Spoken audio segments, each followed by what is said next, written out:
welcome to the Embodying Excellence Podcast. I'm your host, Carlo, and I'm here today with Brendan. Yes. Happy New Year, Brendan. Happy How are New you? Year. Yeah, good yourself. Good, bro. I had a nice, quiet night alone for New Year's Eve. I will never let that happen again. I'll either go out or have someone with me, throw a party, whatever. But yes, that was a very dull, but yet here we are in the new year. So Yeah, at least it gives you some time to think, I suppose, doesn't it? yeah, true. And you're like, well, I did a lot of reflecting, so that was pretty spot on. But yeah, otherwise, there are moments where I like being by myself, but on New Year's Eve is not one of them. How about you? Yeah. What was your New Year's Eve like? Yeah, I went, it was pretty good. I went over to a mate's place or his sister's place, and yeah, we had a good laid back night, and yeah, pretty chill, and yeah. Hell yeah, you're ready to crush 2025, eh? Yeah, fuck yeah, there's no doubt about that. So what are we talking about today? Excuses we're talking about today. I think after this New Year period, I think everyone goes in all guns blazing, yeah, I'm ready for this new year. And now it's Sunday, and they probably fucked it all up on Friday. So Yeah, well, hopefully not. I hope so. I hope so too. Yeah. But the likelihood of that happening is usually quite high. Like you get this urgency anxiety where you're like, hey, my life's not really together. Let's use this new year as a stepping stone to go, boom, I'm in. Like new year, new me, I'm gonna hit my goals, things like that. Friday night comes, your buddy texts you, hey, happy hour? Nah, yeah, no worries, alright, let's go. Right? Yeah. And then it just becomes what you just said, an excuse. You're like, oh, no, my buddy just texted me, you know what, I gotta go. Like, I mean, I haven't seen him since last year. But fuck, it was only a few days ago. I was hoping you caught that. No, but it's one of those things. Oh, I haven't seen that guy in so long. Like, we were due for a catch up. Oh, come on, it was only like a couple of drinks. Like, and that's often that's what happens, eh? Yeah, justification. You know, I find the more like sometimes you justify things, the deeper the excuse goes. Yeah. You keep justifying it to yourself, you justify it to your mate, you justify it to the other bloke over there, and that excuse just further develops into the next thing and the next thing, and before you know it, that excuse is something a whole lot bigger than that small little thing that if you just move past it and developed the skill of like overcoming things and developing discipline rather than relying back on the point before on your motivation to get things done and just putting systems in place, you're going to be a lot further. Dude, I know all about that. Like, I had an excuse pile this fucking high, and not just that, I didn't even realise I fucking stacked shit that high. Like, and I look at that pile and I go, oh man, like, that's ugly. Like, I don't really want to be showing people this. Like, well, how does that make me look like as a coach and someone that advocates and advertises like people getting better and people not making excuses and things like that. Like, and that's why we're on this podcast today, because like we're here to tell you the truth. Like, excuses do happen. Like, we do have stories and we do have justifications that give us that sense of safety where we're going, hey, you know what, like, doing that new venture is a bit risky. So you know what, I'll just sit back and just be safe, feel comfortable, feel familiar, and then, or you might go, hey, you know what, I'm going to get my life in check, or I'm going to go get in shape. But then you realize you have to go to the gym. You realize you have to do the hard workouts. You realize you have to say no to that extra bit of dessert that you have for after dinner, right? Like, all these choices that you're starting to make lead potentially to those excuses, because you're going, hey, wait a minute, this is hard. Because it's hard, I don't want to do it. And I don't do it because X, Y, Z, whatever the excuse is. And so I come from a place where I made justifications of myself about why I didn't succeed, either in my business or in any relationship. I've been in multiple relationships, and or even just with relationships with people in general. And so all these stories that I would just often tell myself was so that I would feel secure, knowing that these stories are going to get me away from those people who are asking questions of me, of going, you know what, like he was saying this and this and this, but nothing's really happening, like what's going on? And so you would then tell a elaborate story about how you're doing all these different things, and which lead to exactly where I was before. I know that because I was doing it. And so to eliminate this altogether as a person who is currently eliminating said excuses is to focus, because without focus there isn't any clarity, and without clarity then you're just going to get distracted. And then when you get distracted, time goes by, you don't get the thing that you want done, and then when you don't get the thing that you want done, that's where the excuses come piling. So if you want to eliminate excuses, just focus on that thing. And so I actually watched a video the other day of Alex Hormozy, who's an entrepreneur, and for people who may not know, but he was talking about like how to focus and actually get stuff done. And he was actually talking about something that Jerry Seinfeld did. He would just lock himself in a room and just start writing. It was Jerry Seinfeld's comedian. So his only job in that moment was to write. Yeah. He could do nothing else except write. He could sit there and do nothing, but at the same time, he didn't have any other option but to write. So if you set the thing that you need to do as the default, then you'll just end up doing the things you need to be doing anyway. But if you give yourself the option to do something else, you'll probably end up doing something else. And it's like what Andy Frisella would say, the zero options mentality, where you're like, well, if I'm going to do something else, if I have the option to do something else, I'm going to do something else. Where it becomes an excuse to spot on. So if your only thing to do is to do the thing you need to do, you're going to do that. That's how, by zoning in, you're going to do the thing you need to do. What I want to preface as well is that sometimes the thing that you think you want to do, perhaps you don't want to do. Maybe someone else told you, hey, this is what you should be doing, or hey, this is how you go about X, Y, Z, whether it's in your relationships or your business or your nutrition or your training, whatever. And you find yourself going, I don't know if this is right, or I don't know whether I feel comfortable doing it, or is it really the right thing for me? And so when you're in that state of mind, zoning in is actually a lot worse for you than actually pulling back and going, wait a minute, like, what am I actually doing here?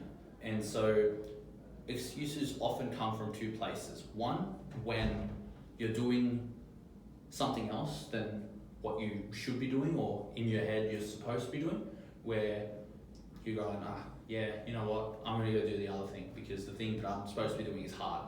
But then you also have this other place where you're not really entirely comfortable with either the situation that you're in or what you're doing because maybe someone else told you to do it, or this, or whatever the story is.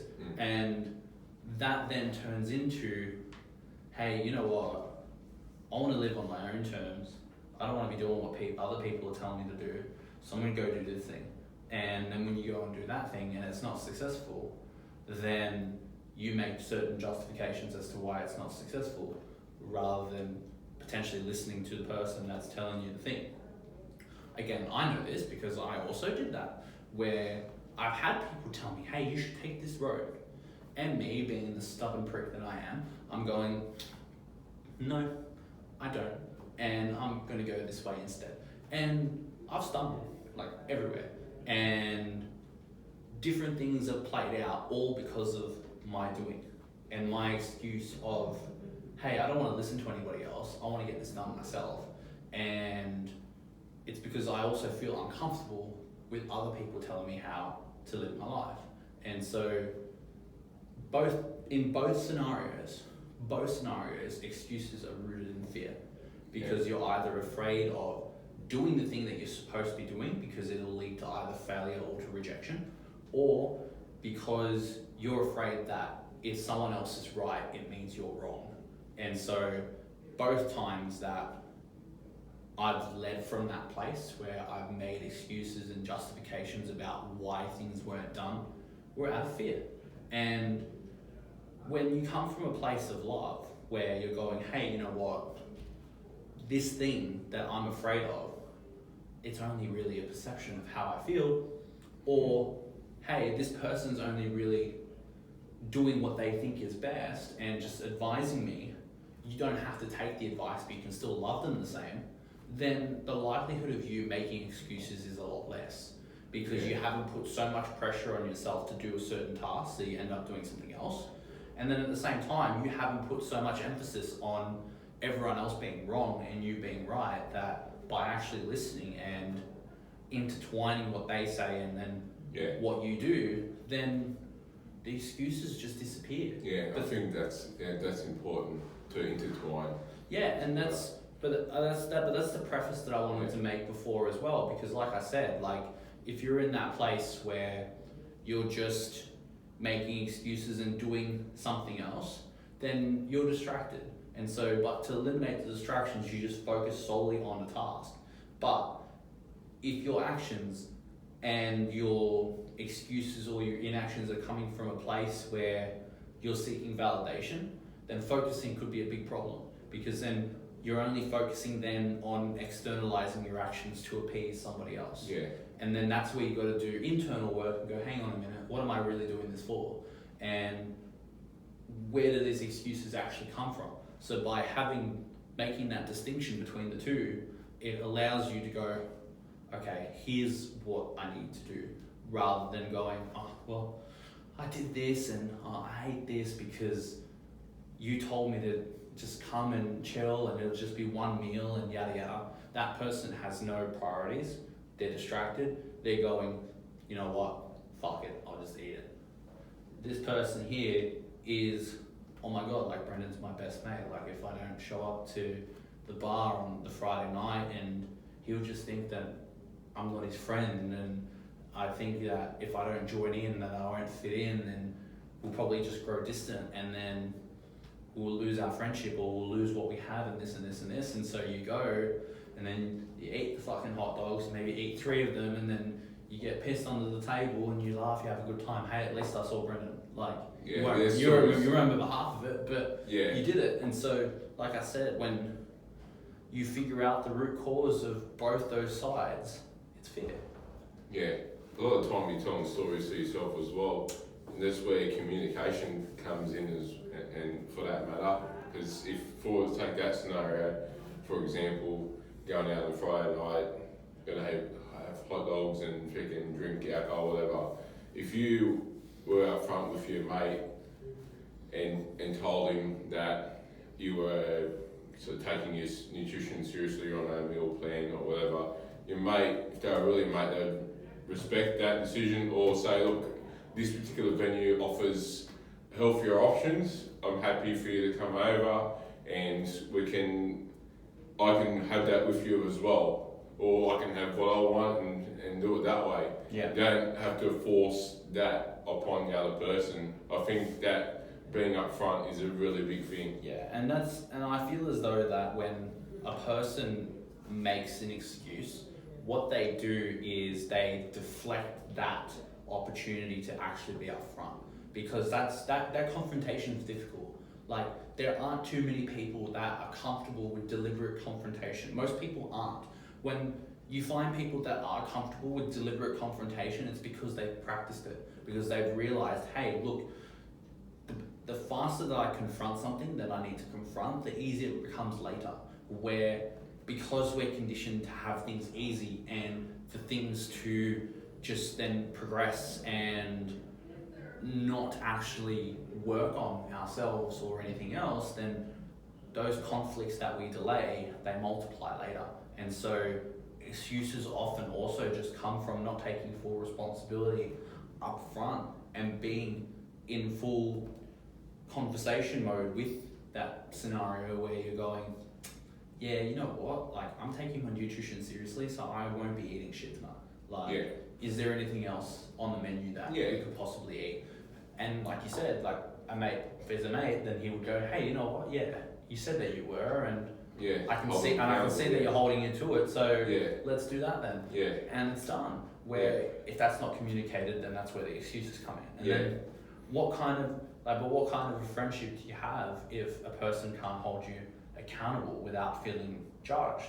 Like, so if someone goes to you, oh, you said X, Y, Z, why not? And then you just attack said person, or let's say it's me, for example, and you attack me going, well, this and this and this and this and this. And I'm just like, well, why are we mates? Like, if I can't hold you to account, if I'm going to hold you to account and you're going to judge me, then what for? And so, and that's where it ends up dissipating. And so by effective communication, you're able to develop your friendship as well as hold yourself accountable. Yeah, 100%. And with excuses as well, it's important to identify them not only in yourself but also in your mate, because that's not coming from a place of hate. It's coming from a place of love. Because you want, well, me anyway, I know a lot of people like this as well. You want the best for that person. You don't want them to continually make mistakes, to continually make the wrong choices and all them sort of things. You want them to do the right thing by them, for not them just themselves, but for their families and who is relying on them, especially a guy, for example, like they sort of need to stand up a bit more, so their families can play their role as well. So, yeah. And I'll tell you two stories. So the first one is when I was around 16, 17 years old, like I was just entering adulthood. Like I had lots of different people in high school. Like they were friends whilst we were in high school. As soon as we finished high school, it's like we never knew one another. And so, you know those types of friends, right? You sort of just grow apart, right? But when I was in high school, I just felt like that I wanted to fit in. And I felt like being around these group of people, like I was part of the cool kids club, right? And so I was at a party and I was offered cigarettes. And I told them, no, I don't smoke, right? But they kept offering it to me. And they were, come on, it's just one cigarette. No, I don't smoke. Like, that's the bottom line. We're part of that smoke, I understand. Right. Oh, come on, man. Like, everyone else is smoking. Like, come on. Like, no, like, I do not smoke. Like, period. Right? And they'll just say, oh, you're a dog, and like, oh, you're no fun at all. Like, all this. And I realized, I was just like, do I want to be hanging out with these people? Like, is that who they really are? I mean, granted, they're drunk as well. Like, it's not like they had all of their senses together. Like, they were respectful of me, like when they were sober. It's just that in that moment when they were drunk, I could really see behind the surface of like who they were. And so one of those things is that if you aren't standing on business, then people will be standing in your business.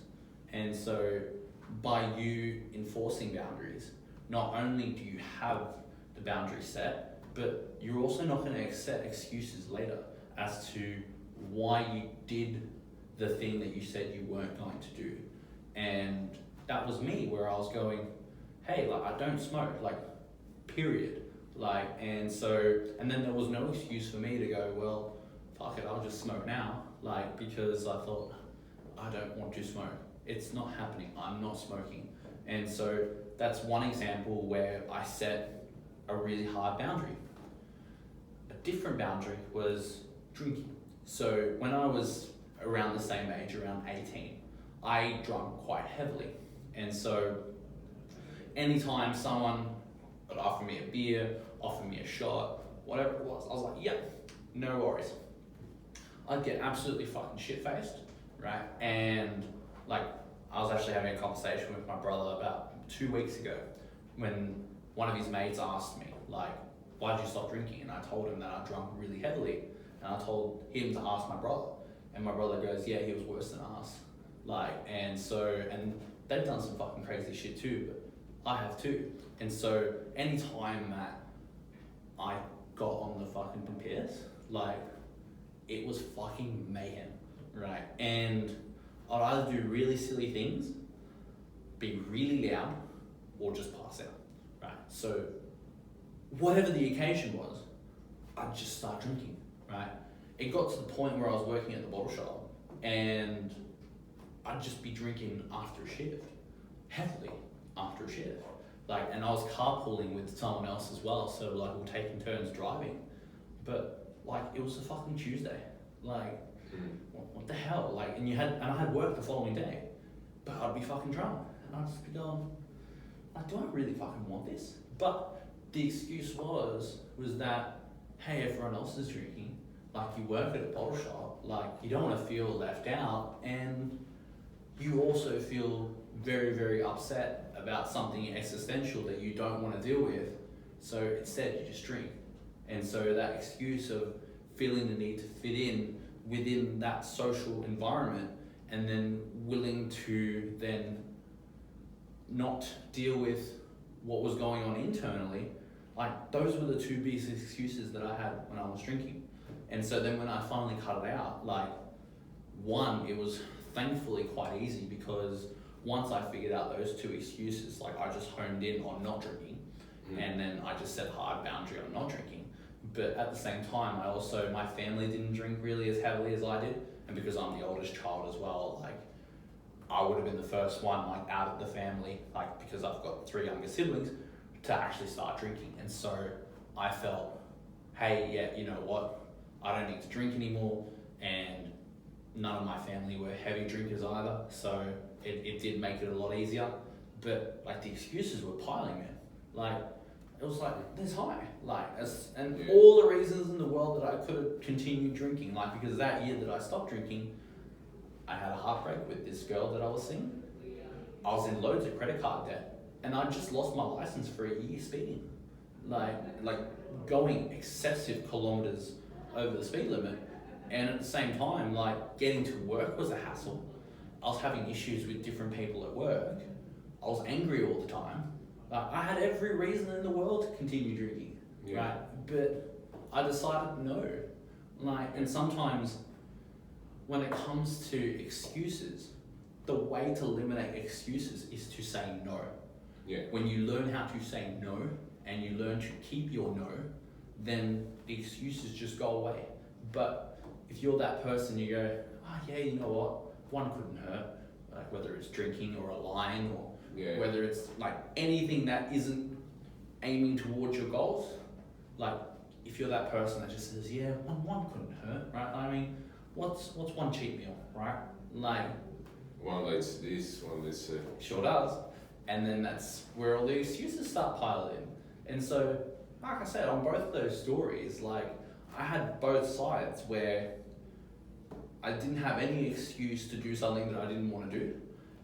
And then I had all the excuses in the world to not do something that I shouldn't have been doing, but I did it anyway, right? And I had the excuses also, hey, you know what, I should just continue doing this despite it being awful for my health, because I had every reason to. But by you saying no, or in this case by me saying no, the excuses just fell away. And we all have them, whether it's in our training, in our nutrition, in our everyday life. Like, people go, oh, you know what, I'll wait for things to settle down and then I'll get my shit sorted. Or, hey, you know what, I'll wait till things just sort of quiet down at work, things get easier at work, and then I'll book that holiday. Oh, you know what, I'm really busy right now, like, I won't be able to meet up with you for at least another month. Like, just wait till things settle down and then we could catch up. That's what most adults spend their whole lives doing. They'll just keep telling you, hey, look, when things get really, like, settled and quiet, then we'll organise something. And things never ever get settled. And they never ever get quiet. And as you get older, you realise things actually start getting busier and busier and busier. And you also realise you're not getting any younger either. And so you are on a ticking spectrum where things do come to an end. And then when you are that 50-year-old person who hasn't lived yet, you're going, well, where'd all that time go? Yeah, I've got maybe another 50 years, but at the same time, I could have used the last 50.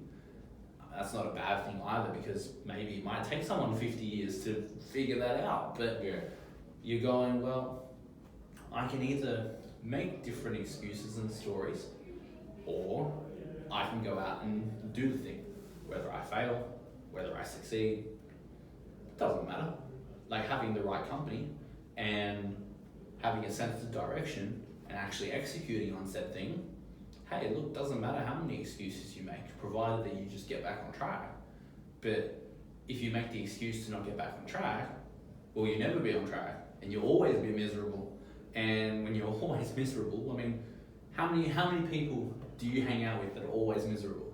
None, I bet. Yeah. None. Maybe there's a couple that you're just like, hey, you know what? They're just sort of necessary evils. But like, if you had to choose, ultimately you wouldn't choose someone who's just always miserable, who's always making excuses, who's always playing the victim, who's always just complaining. Yeah. You wouldn't. Like, I mean, who would, right? And I mean, if that's your choice, that's your choice. But you wouldn't. And so because you wouldn't allow that for yourself either. Yeah. And you set the standard where you're going, hey, I'm not complaining, I'm not a professional victim, circumstances do happen, but out of love, I'm going to do something that I should already be doing, and it's taking action on said circumstance and making something out of it. Not, oh my God, like, this happened, and this is how I feel, and not to say that's wrong, but if you're just constantly venting and gesticulating on the thing, then the thing just continues playing out, and then you begin identifying with it, and that's when it becomes a problem. Yeah. Again, prime example, me, I've spent years doing it, and still to this day there are moments where I still do it, and people pick it out, and then I get the shits for them picking it out, when in reality, oh fuck, they're right. And so, like, I'm an excellent example of this topic because I've lived it, and we all do too. We all do to an extent. But I know for a fact that I've lived a lot of this life, and it sucks. It really, really sucks. Like, I've come to a point where, like, I don't hate myself, but there are points where I'm just going, hey, I don't really like who I am here in this moment, and then what I'm doing as well isn't alleviating who I am in this moment. I should be doing something else, but I'm still doing the thing that I'm comfortable with because it feels familiar, it feels comfortable, because it used to help me, it used to soothe me when I was having a problem that I didn't know how to deal with, and this solution here hadn't arrived yet. This solution is now here, but because it feels unfamiliar to take a different course, you always go the familiar course. And so I invite everybody, if there is an option available for you and there's a solution, take that solution. And if people ridicule you for taking a different path, find different people. You don't need to justify yourself to other people. Hey, if they're your family or your close friends, then okay, explain that to them. Like, explain that different path and that different course. But if they're constantly mocking you or rejecting the idea or telling you that it's bad, then depending on how many people are telling you it's bad, reject them and go, hey, look, I'm taking this way. I'm going to accept the consequences of my said new actions. But at the same time, don't expect miracles to happen, because it didn't take that long for me to get into the current position that I am. It took me a long time. And now it's going to take me a while to get out of it. Rather than making an excuse of, hey, you know what, people are going to ridicule me, people are going to laugh at me, people are going to judge me, so I'm not going to take a different action. Taking different action is difficult. And it's painful because you've identified with the former action, you've identified with the former self, you've identified with this story that you've told yourself that you can't succeed, or you're not worthy, or you're not this, or you're not that. And so when you've identified with that story and you've molded an identity towards this story, you'll make all the excuses in the world to keep it. Where, like, if you fight for your limits, you'll keep them, as Jim Quick would say, right? And so quit fighting for your limits and fight for what you actually believe in. Fight for the life that you want to live. Fight for your life, because I mean, your life does end, and so better to die fighting for the life you wanted than fighting for the limits that you felt were already yours, which they weren't, and making excuses all the time. I find when you were saying before about the rejection thing, like people saying, "Oh, you're doing the wrong thing," doing all that. A lot of that comes from, look, some might be from, like, a lot of it's in the place of meaning good and whatnot, but sometimes it's coming from their own insecurities as well.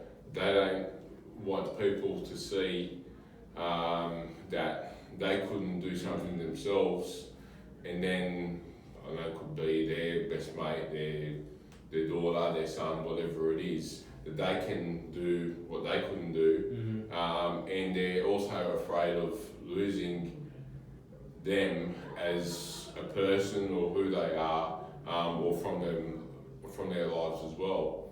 But I think it all comes down to standards as well. Yeah. Like the higher standard that you set for yourself, the less excuses become a thing, and the more you can identify that it's an excuse. I've found this myself over developing discipline over time. You can identify what is an excuse all the time. Like you walk past something and said, "Oh fuck, I should have picked that up. I should have done this." You go back, do it. It's not an excuse anymore in your head. You've just done it. You've taken action. Oh, it's 4 o'clock or 5 o'clock, whatever it is. I'm meant to go to the gym today. I've got sore legs. Doesn't matter. That's an excuse. If I can still turn up, do the workout. Them excuses, because you've developed the underlying thing here is discipline. So if you're developing discipline, you just have thrown all these excuses out the window because they're a habit, there is something that you've developed over time. You can develop discipline as much as you develop your excuses. It's just that excuses are a lot easier to develop because you often find yourself around a lot of people making excuses, because it's a lot of the reason why people, including myself, I'm not there exactly where I want to be, that aren't successful, because they're just consistently making excuses. So when you're around those people for a long time, then the likelihood of you developing making excuses as a habit is quite high. When then you change environments and you surround yourself with people who consistently make discipline a habit, then your likelihood of increasing said discipline will also increase. So having the right people around you is so important as well to eliminate said excuses, because as I said, like, you can develop discipline as much as you develop making excuses. It's just that because from when you were a kid to adulthood, unless you were around people that were disciplined, you were probably around people that made excuses for different things. And so you've just absorbed that because through no fault of your own, like, you were surrounded by people who made excuses. But then you probably hit maybe 22, 23, and you started to figure that out. But because of 22 years of conditioning, it's very hard to unfuck 22 years of conditioning in a year. It just doesn't happen. Unless you go to Mongolia and just go to a monastery and you just do nothing. Then you just have this rigid discipline set and you live this life of just, you just live of austerity. That's the word I was looking for. You live a life of austerity where you just don't have, you have the basics to eat, you have your water, you go out, you tend sheep or cow or whatever you do, you go back to the monastery, you pray, and that's it. Right? Like that's a very extreme austeric life. If you made that switch, maybe. But the problem with that is that as soon as you come back into the world that you used to live in, unless the story changes within, you'll always do what you've done and made excuses. And so by changing your environment, your likelihood of making excuses reduces numerous times over. Where if you're in a place where people around you are making excuses, you'll make excuses too.